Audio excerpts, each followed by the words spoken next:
what it is. All right. So like I said before, we're gonna fabricate a chicken today. I got these chickens from Columbia Meats, down up by the airport. All right. So this is what you're gonna do, kind of at your station with those red trays there. Okay, you're gonna grab your chicken. Well, get your red tray, grab your chicken, go to your station, and start fabricating your meat. Okay, and then you can use that same board to put your pieces on, and then however you want to season it, or if you just want to vacuum seal all of it and do it later, you can. I have bags. If you don't want to vacuum seal it, I have some gallon bags. You throw all your chicken in. You're going to be left with a carcass. That carcass you can use for stock, or you can just throw it away, depending on how you want to use it. Okay, it's up to you. This class is up to you. Some things you want to have in mind. You want to have this honing steel. This steel does not sharpen; it only hones. That means that it puts those fibers on this knife. Sometimes it separates. As I use this knife, these I would say, I'd say fibers. They kind of separate or get rigid. This aligns them. Okay. Sharpening is totally different, and we'll have another class on that. But anytime you start any type of cutting of produce or anything like that, you want to give it a couple passes, okay? And all you're doing is just going at probably about a 15, 20 degree angle. Can y'all get her acclimated if you don't mind?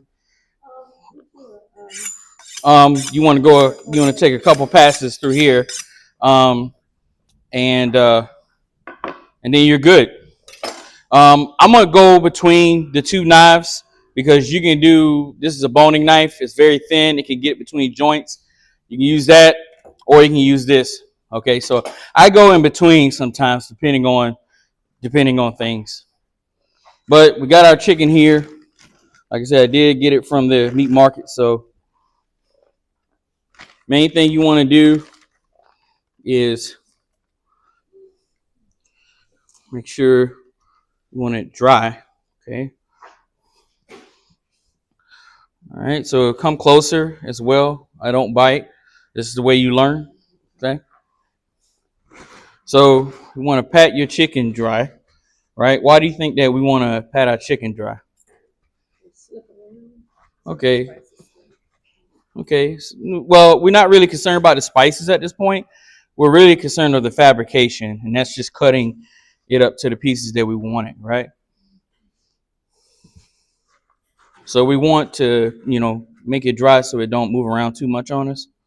That's the goal. That's what we're trying to accomplish here.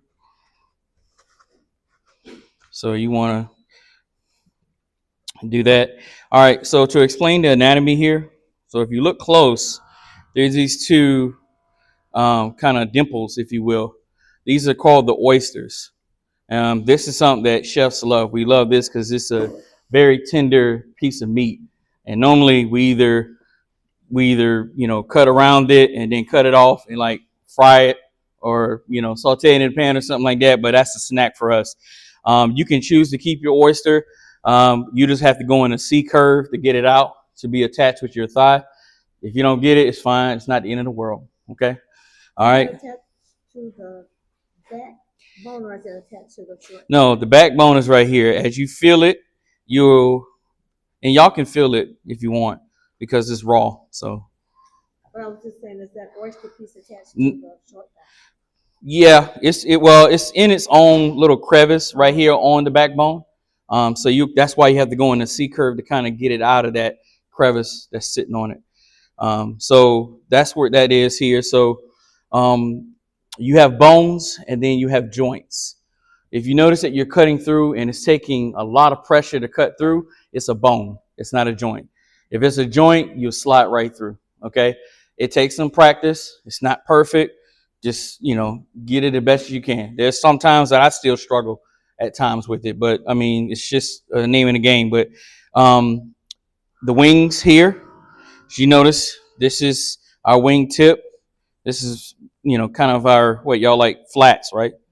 So these are the flats here, and the drumettes. It's like this meat part here. So you would find where that is and touch it. Okay, touch it so you can feel these joints. so that you're going around them. So when you cut this off, you'll be cutting here, okay, right in here. All right. If you want to cut this off, you can. You just, like I said, you see that joint as if you're bending your knee. That's where you cut at, and it'll slice right through.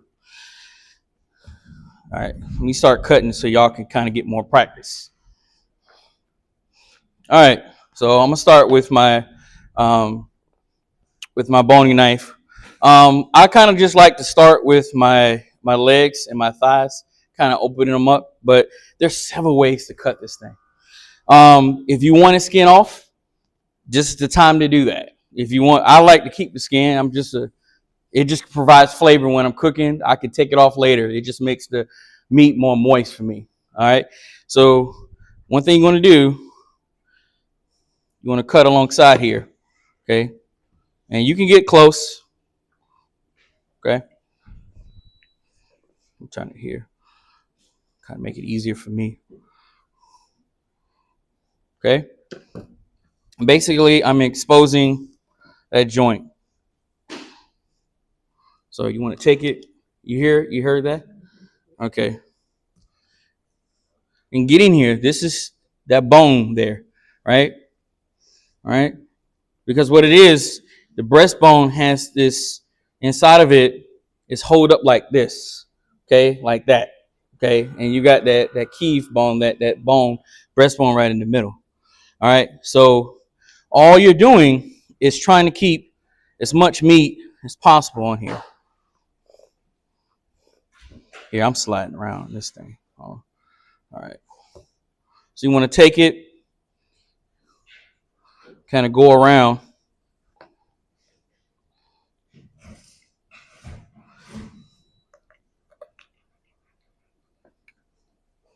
That bone there.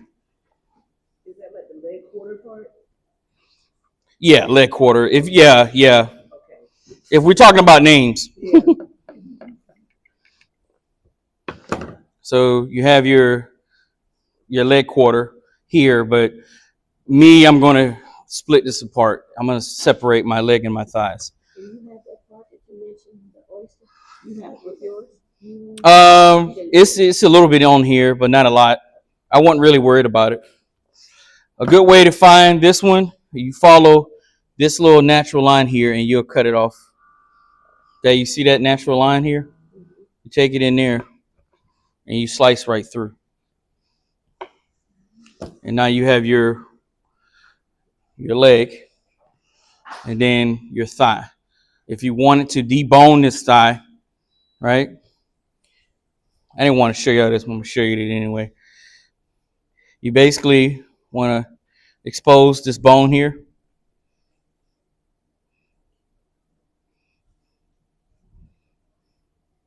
Both sides.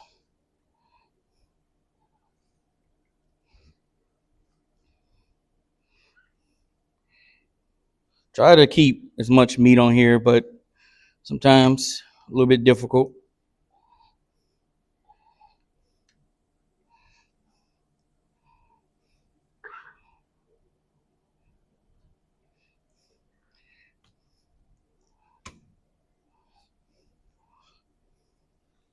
There you go. There you go. And like I said, the goal is to, we know it's storming. I mean, it's obvious. You just take your bone out, and now you have your boneless skin on thigh. Okay. And then you could take this and put it with the carcass. All right. So the wing here, I think it's probably better to show you with, I'm going to show you this way.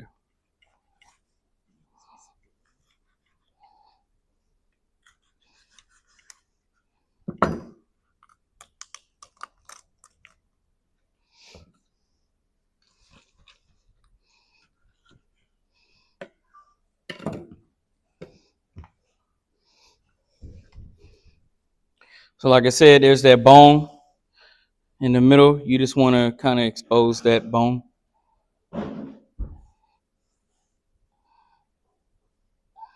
Okay. And then once you expose that bone, All you're doing right now is really trying to get as much meat as possible. Okay?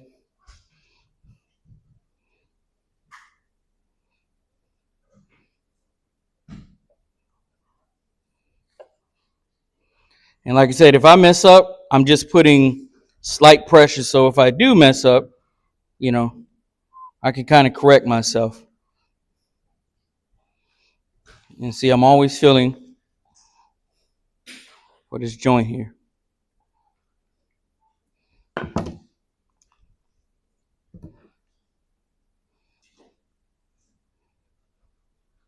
See how that bone is right there?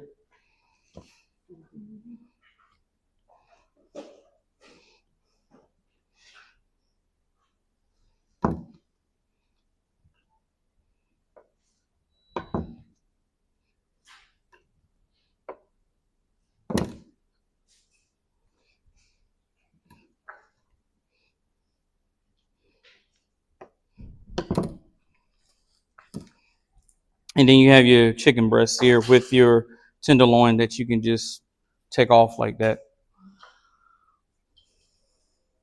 I like my skin on, so I keep it on.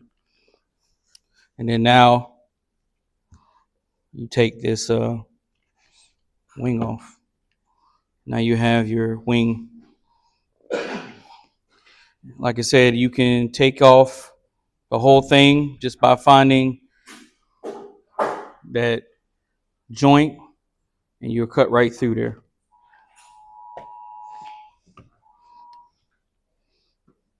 With the other side, again, sorry. There we go. Just want to follow that curvature and take as much of the meat as possible.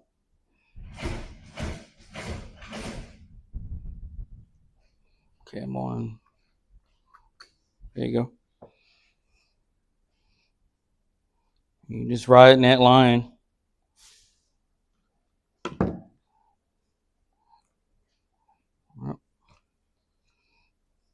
And like I said, this is just one way to do this. There's so many different ways to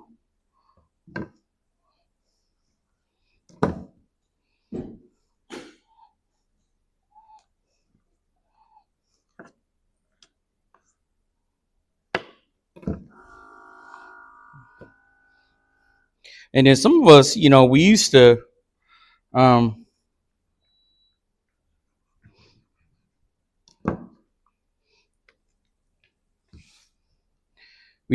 keep the whole chicken like this. Like with the wing and we'll take this part off and keep the drumette on.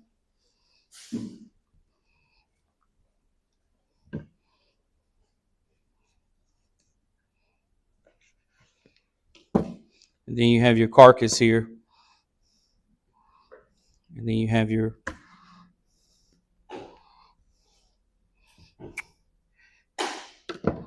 you see every time I'm always exposing that meat.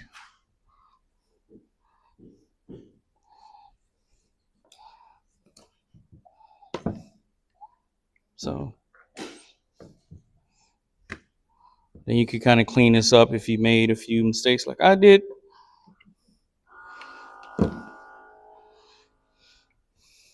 Yep. And then if you want it, you can take this tenderloin out. And don't force it. However it comes out, that's what's so cool about the tenderloin. And you can keep it on like this and kind of clean it up a little bit.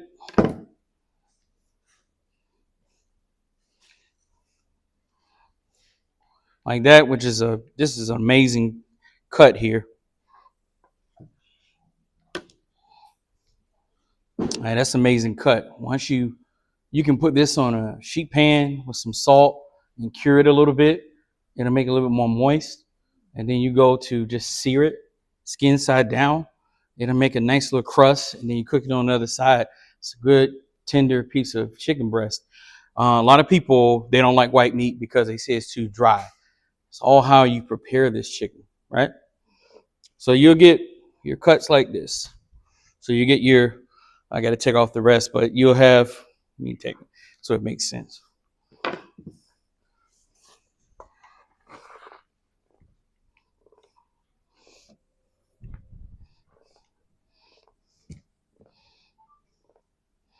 So just remove that. Let me see so I can see. All right, there you are.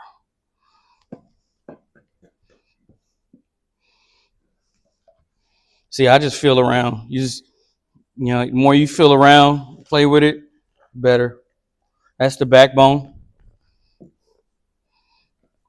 So we have and we find that natural line there. See, I didn't get it that time. Normally, I'm pretty good at it.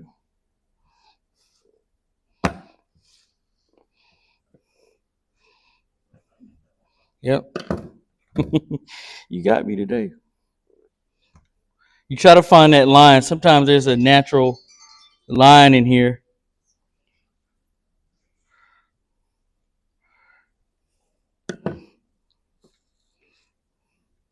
Okay. Oh, no. All right, where you at? Okay. Okay.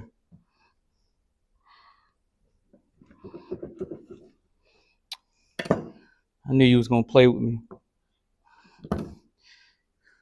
So you have to find that line and you be good. Like I said, if you don't get on the first try, just come back around and get it. I'm going to keep the bone in this because my family likes the bone in. So you have 1, 2, 3, 4, 5, 6, 7. Wait, 1. I can't count, y'all. 2, 4, 6, 8. And then if you're counting your tenderloins, right? Be 9. But you take your carcass and your backbone, put it in a bag, use it for your stock, and then you be good to go. And then these are your pieces.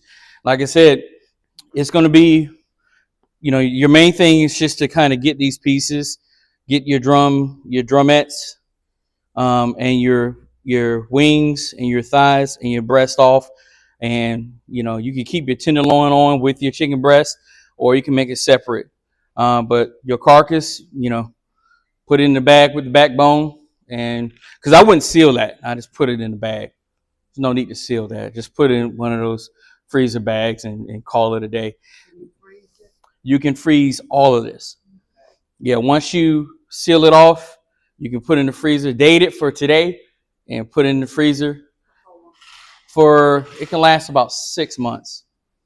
Okay. And with the marinade is 6 months also, or no? Well, if you put that acid in there, it's less time. So that anytime you add the acid to a meat, right? If you do it 24 hours, that meat is going to be very mushy. And it really depends on how much acid you put in there. Okay, a lot of people put a lot of acid and they wonder why it dried out their meat. It's because they added too much of the acid. So there's ratios to it. So I end up adding more oil than acid. I just put, I put it like a 2-to-1 ratio, and I just make sure I have a little bit of acid. And all you need is a little bit, because once it's dispersed within it out, it'll do its thing.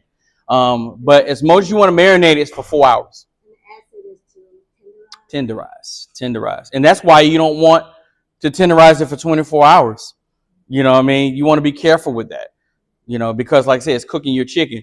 If I do that, and if I marinate, which I have done, it's straight sear because it's halfway cooked. So if I put it on the grill, that's the best place. I can sear it, cook it for a couple minutes, and I'm good to go. So you don't marinate it and freeze it like that? Yeah, you can do that as well. Yeah, you can do that as well. I'm just saying that when you go, the longer you keep it in the acid, whether you freeze it or not, is going to do its part. You see what I'm saying? It's just that anytime you add the acid, you want to keep in mind that it is an acid. So I would just either use oil and the seasonings. And then when I'm ready and I defrost my meat, add my acid for a couple hours and allow that acid to tenderize the meat. What? Ask your question. Is this okay? There's no wrong questions. I guess the only acid I'm thinking of is lemon juice. Lemon juice, orange juice, Soy sauce? soy sauce, tomatoes. Yeah, yeah, vinegars, all that. You look at that. She back there. She so any acid, So And Yeah. so when you're you said making the broth or whatever, so you just stock. season- You can stock stock is made with bones. Broth is made with no bones. Okay, so you're making stock, so you season it, put it in. No, I don't season the stock. Okay. I want the flavor of the protein that I'm using the stock from. So as I use cold water and vegetables, onions, carrots, celery, and a bouquet garni, which is parsley, bay leaves, cloves. You wrapping it nice in like little cheesecloth and dip it in there, but cold water for hours, for like 6 to 8 hours, and let it go. And then every hour you want to skim the impurities on the top, and that's how you make the stock. Okay, It's a low simmer? it is a low simmer. It's not a boil; it's a simmer. Never boil. Yes, you skim it off with a spoon, whatever, and you get, you keep doing that every hour, 6 to 8 hours, and you strain it out, put more cold water in, because you can extract as much as you can. You can do it for about 2 to 3 times, and you can make a nice stock from that. And you can tell when you've done extracted enough from it, because it won't be as rich. Okay, it won't have that look. It'll just look really, really clear. And how many chicken carcasses to make a good batch? No, I mean you can use one. Just one? Yeah, one of these are great. This holds a lot of flavor. Just that one? We have bones, tissue, we have, collagen, we have all these things that's needed to make a really good stock. So one of these are great. I mean, in culinary school we had plenty, so we threw it all in a pot. So we didn't really, we had leftover chicken, throw it in a pot. We had onion scraps. You use onion scraps, you use garlic. Whatever. Stock is a thing where you just gather you scavenge all your scraps and you put it in your stock, and that's how you do that. Now, your homemade stuff, it doesn't have any impurities or anything added to it other than what you want. So how long could you store that in the freezer? Months, almost to a year. I mean, it could last a long time. Refrigerator's only going to last for about maybe 2 weeks. Yeah, freezer it'll last longer. All right, now you mentioned you could use that 2 or 3 times. So if you made your first pot of stock and you didn't want to make another one at the same time, Throw away your meat. so don't put that back in the freezer to use again. Oh no. Especially if I done froze this, you don't want to refreeze on that in that point. I would probably pull the meat and make a soup or something out of that. Yeah, out of the meat. Yeah. So you had to be careful. We're looking at temperatures and food safety at that point, and depends on how long you had the chicken out, and some things can be reconditioned, some things can't. But like I said, it's all what you really wanted to do. What you want to So do. when you said 2 or 3 times, though, would you turn right back around and make another pot? Yeah, after I strain it, I add more water to the same pot, and then simmer it again and go through the process again. Because all I'm doing is pulling as much flavor from the carcass and the bones and everything at once. And the savings to doing your own chicken as opposed to having a butcher do it with the...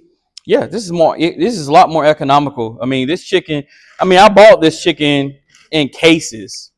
I think it was like $1.70 per pound, and these are like 3.5 pounds. So you really, you get off, because you can go to the meat market, buy you a good case, and cut everything up, freeze everything, and you can have meat for months. I know you have a pet peeve. You wash your chicken first. I do not wash my chicken. The reason why I don't do that, because I don't. What are you doing to it that you're cleaning it? There's no cleaning of the meat. Even if you clean it and you wash it off with water, it's still bacteria in the meat. You're not washing it away. Even if you put acid to it, the meat is still there. I mean, the bacteria is still there. You have to cook this. So it's no sense of doing that. That is just a mindset thing, right? Chemistry wise, chemically, it's you're. I would take this right now and put it in a pan, and we're ready to go because it's an extra step that you don't have to take. And what you're doing is you're contaminating your kitchen. You can do that, but make sure you clean your kitchen very well. I don't want to do all that. What meats would you wash before you use them? I mean, I don't wash meat though. You know what I mean? Unless I take this chicken, and I done went to the farm and I killed it myself.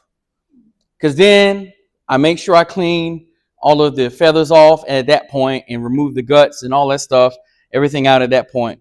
But after I do that, I don't re-clean it. That's why it's ready right now, right?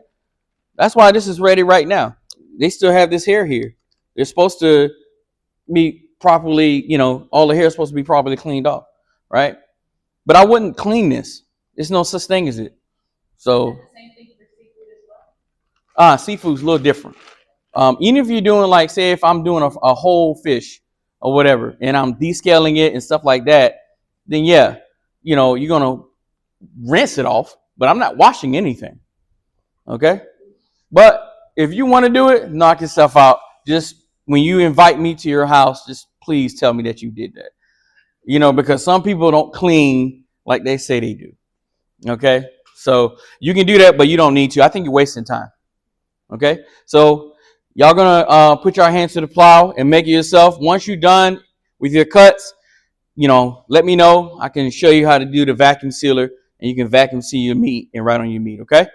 All right. So you'll grab your red tray and come and get your bird.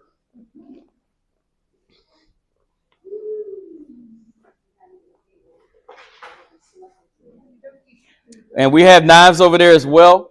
But I will get my bird, put it at my station, and go from there. Can you make sure I'm good on here?